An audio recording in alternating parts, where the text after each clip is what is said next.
Hello, coconuts. Today in TFC Stock Geek Out, we are going to talk about a growth dividend stock. Sounds too good to be true, right? But yes, this is essentially a stable income stock that has growth and large and consistent growth potential. This stock we'll talk about is NextEra Energy Partners, the yieldco of NextEra Energy, which is one of the largest renewable energy asset owners globally. We all know and want the green transition to occur, so let's dive deeper into this stock and see what it can do. Joining me today is Timothy Phillips from ProsperUs. He has been on previous episodes of TFC Chills, Stock Geek Out, so you should know him by now. And if you don't, please go listen to the other episodes. But today, he will be with us again to talk about NextEra Energy. For reference, this episode was recorded on 24th March 2022. Our discussion today is solely for education and entertainment purposes only. It does not serve as any form of advice or recommendations. Thank you for loving what we do and empowering us financially to do more for you. Let's geek out!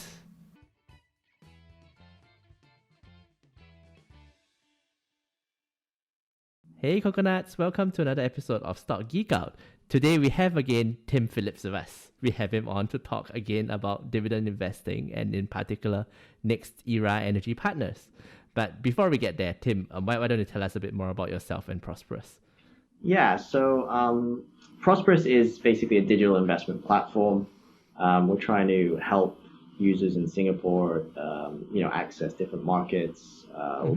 Around 30 exchanges across 11 different countries available platforms. So we have a global platform for investors. We have no minimum commission, no minimum rather in terms of commissions for the Singapore exchange. So if you want to start out in Singapore, there's always that avenue. And so what we're trying to do is build a comprehensive investment platform where you have the ability to invest, but also the ability to learn and really educate yourself about investing. So that's where my role fits in terms of the content and in terms of we do educational webinars, we do a lot of audit, cover different markets like Singapore, Hong Kong, US, obviously, Europe. NextEra Energy Partners, I think it's probably one of those companies that fall very neatly into a dividend stock. It would be also remiss of me not to say that it's more a growth-oriented dividend play. Okay. That's the way to dividend growth. That's how I like to. Could you just tell us a bit more about NextEra Energy Partners? I think there's something else called NextEra Energy. Right. So what's this tool? What do they do? Yeah. So NextEra Energy is actually the largest clean energy, renewable energy company in the world. Okay. It's actually made up of a couple of parts. So it actually owns a big utility called Florida Light and Power. Provides it basically with a lot of consistent income and profit, and obviously that is all very regulated at the state level. So there's a lot of price increases that are structured in, and they can earn a specific ROE, and so they actually, that's a very predictable income for NextEra Energy. And then beyond that, they also have NextEra Energy Resources, which is and it's one of the largest renewable energy owners in the world of wind, solar, battery storage assets. And then they have NextEra Energy Partners. So NextEra Energy Partners is effectively a subsidiary of NextEra Energy.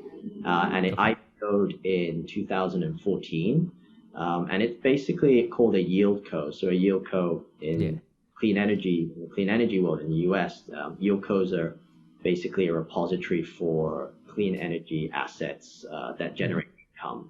And so the great thing about the yieldco is that it provides investors with access to a really big pool of renewable energy assets that are generating really visible income, because they already have what we call power purchase agreements in place. Yep. These power purchase agreements are with utilities or with specific companies that want to generate renewable energy for their carbon emission targets, or they just want to have that optionality for power, right?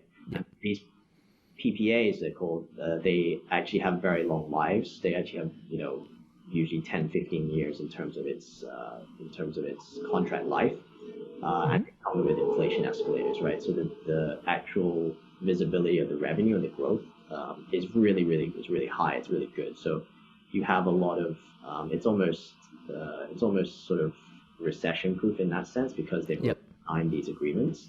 And unless they just don't want to produce that power or they don't want that power, then it gives you that income. So I think it gives you a bit more visibility. It gives you a bit more stability. And that's what NextEra Energy Partners is. It's basically a yieldco. And so it owns about 8 gigawatts of renewable energy assets across wind, solar, and also battery storage.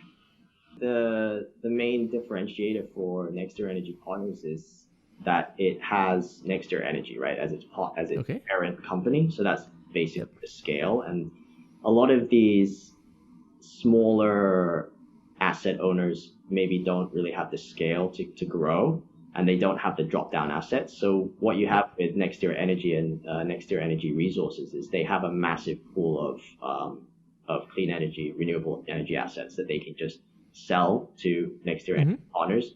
So, for example, NextEra Energy Resources has around 30 to 40 gigawatts in terms of its backlog and portfolio.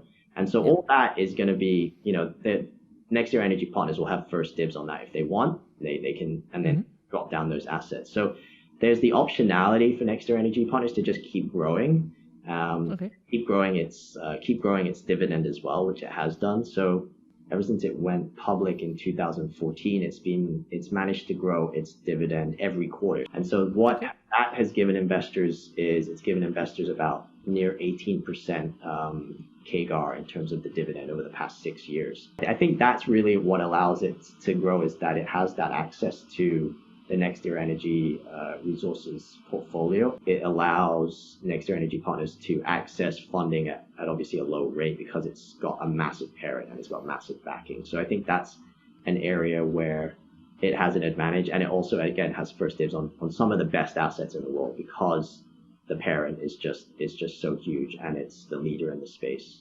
Is there some sort of conflict there, right, between the parent and the yieldco? Because naturally, the parent could be seen as selling on assets to the yieldco shareholders, right? The pricing and all of that tends to get a bit tricky.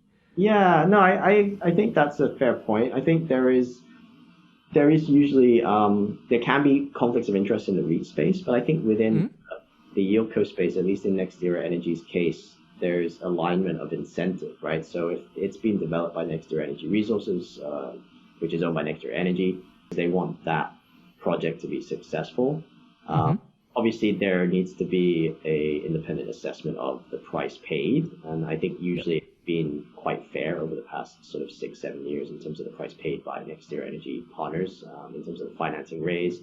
They've managed to really manage that whole relationship quite well, and I think the alignment of incentives helps because as the parent, they want that to succeed, and obviously as NextEra Energy Partners, they want to deliver that dividend growth and the returns to investors.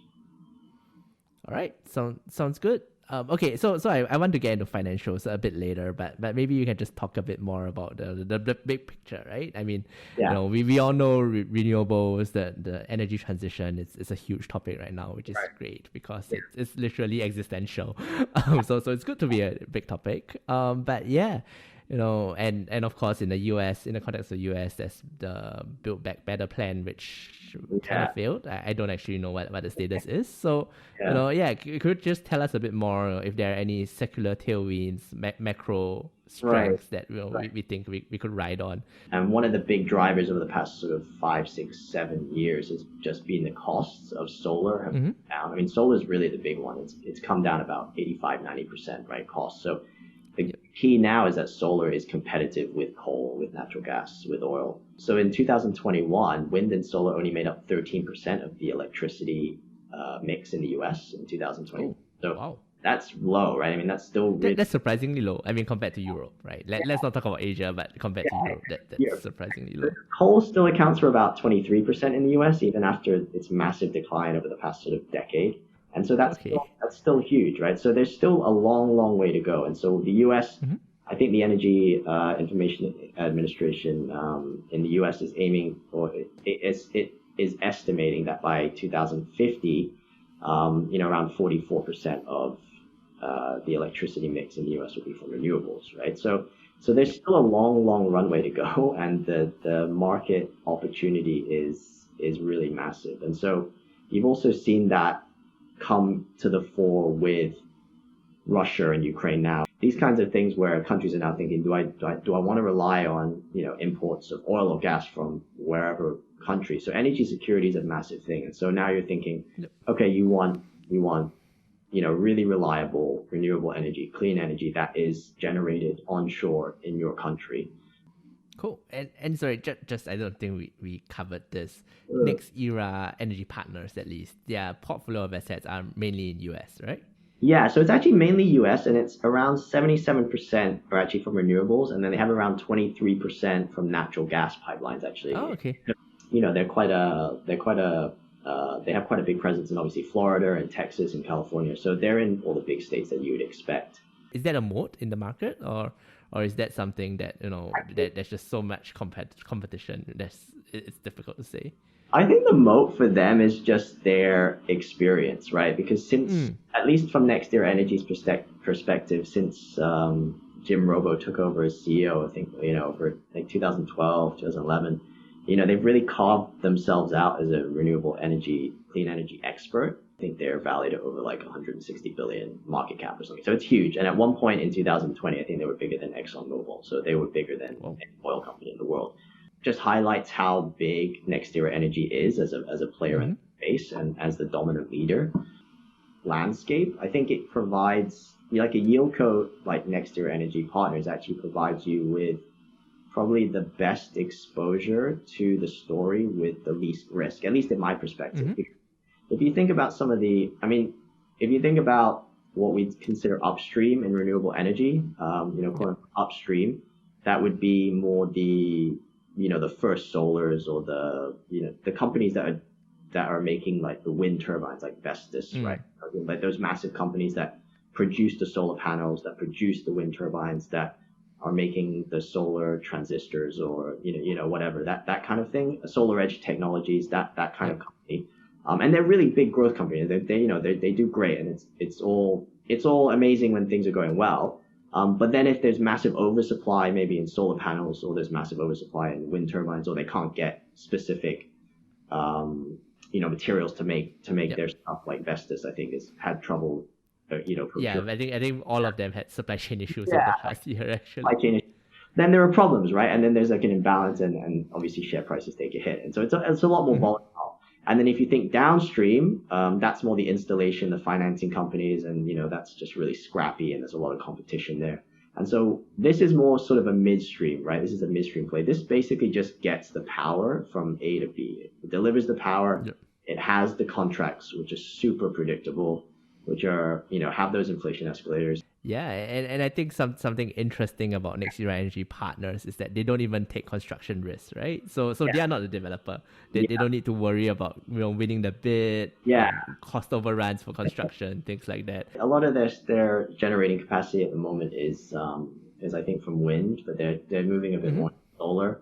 They also acquired a wind portfolio from Brookfield Renewable Partners, which I heard of, but that's another big player in that space. So that's probably one of their key competitors, I would say.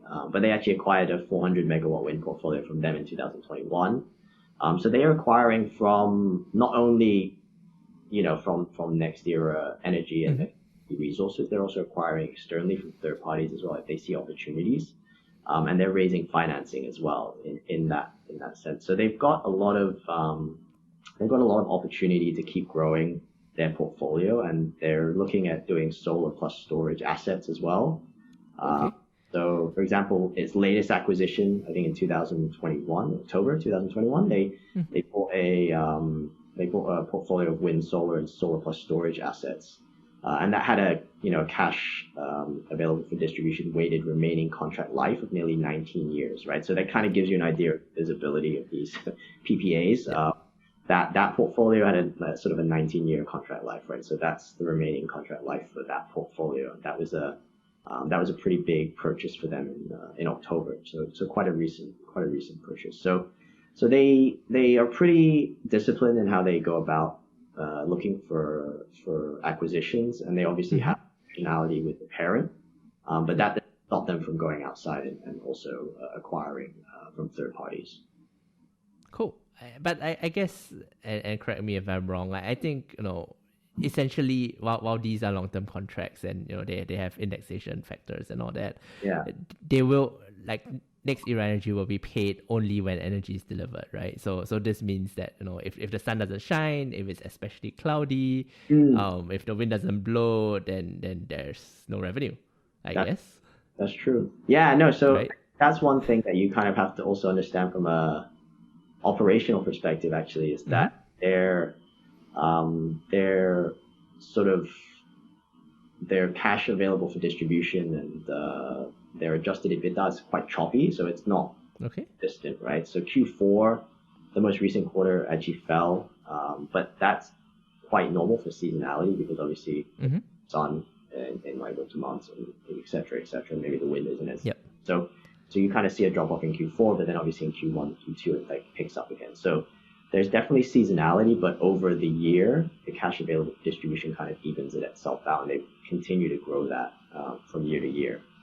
And so the adjusted EBITDA and their sort of cash available for distribution targets, they're trying to grow it around sort of the 12 to 15% range. So they want to be able to distribute, or they want to be able to grow their distribution rather at around 12 to 15% over the next 3 years through to 2024. So it's a pretty ambitious target.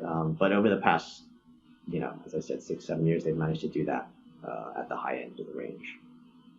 Cool. And I guess part of it, and this is why portfolio size matters, right? Because if they only own the one wind farm and the sun did not shine for that state for whatever reason, then that would be heavily affected. But they are spread across the US, obviously with greater concentration in some states than others. So I guess that geographic diversification actually ends up mattering a bit and providing a bit of a baseline.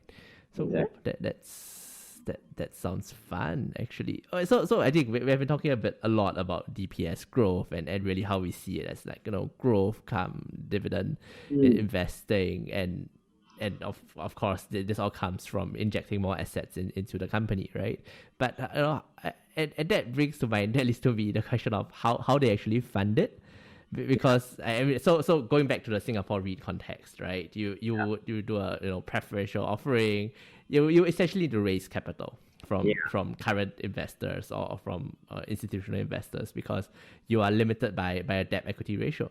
Right? In the Singapore REIT context, is that similar in the US, or are they able to lever up more so that they get higher ROE, things like that? Yeah, well, I mean, they have a lot more optionality in terms of how they raise cash. They have a revolving credit facility. They also launch quite frequently sort of private sales of convertible senior notes, whether that's convertible debt or convertible equity.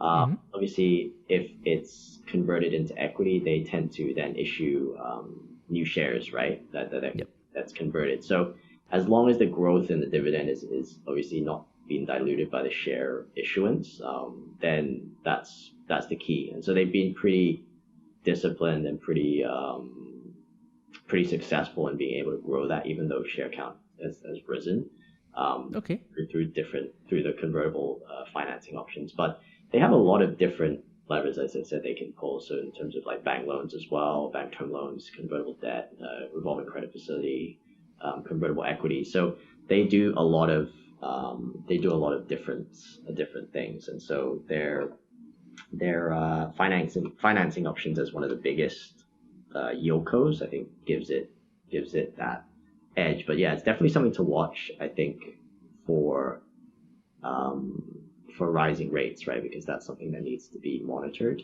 and in terms of the debt profile and their ability to service that. But at the moment, it doesn't seem to be an issue.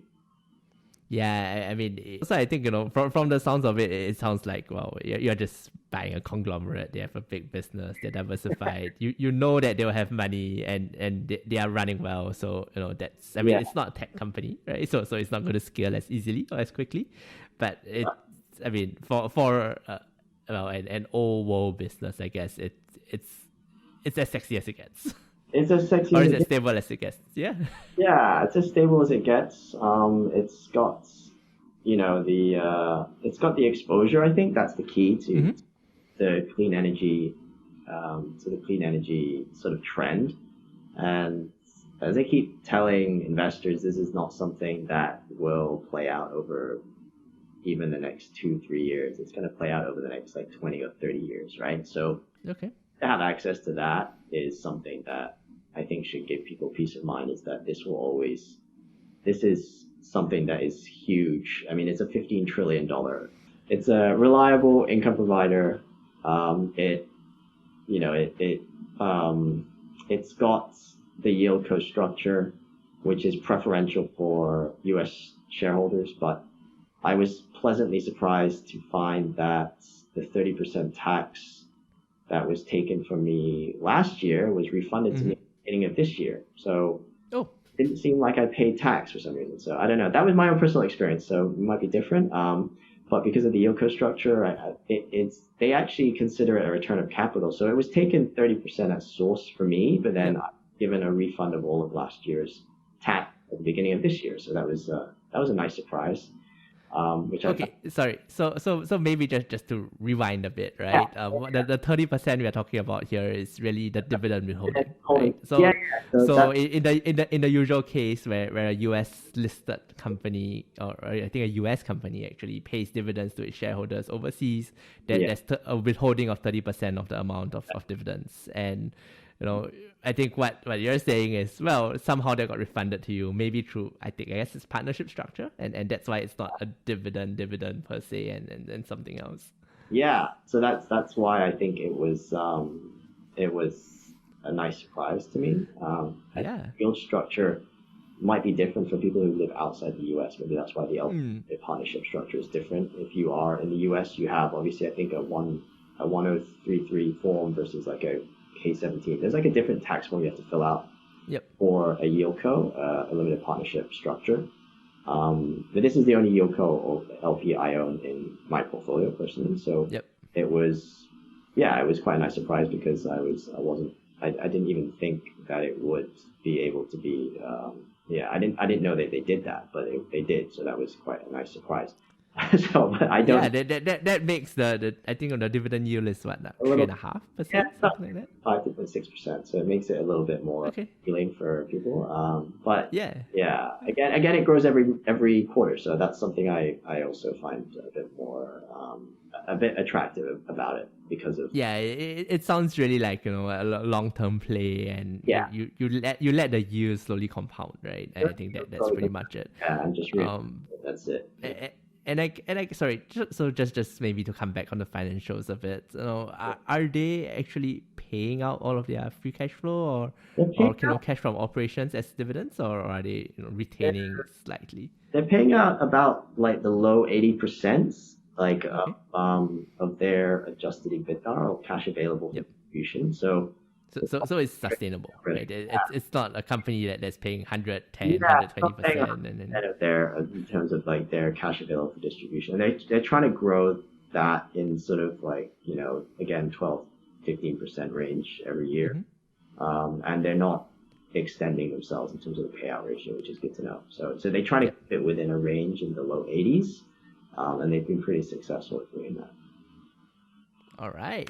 So, I mean, look, this sounds like a fantastic business, right? But I think, at least from the growth perspective, what the lesson of the last 6 months is, well, it's not growth at any price, right? Valuations kind of matter, even in this market. So how would we look at, a valuation of a company like this? I mean, I think DCF and all that, it's maybe a bit too far, a bit too advanced, but just relative valuation. Are we looking at like price to earnings, price to book? How does this work? Look at a multiple from an adjusted EBITDA perspective.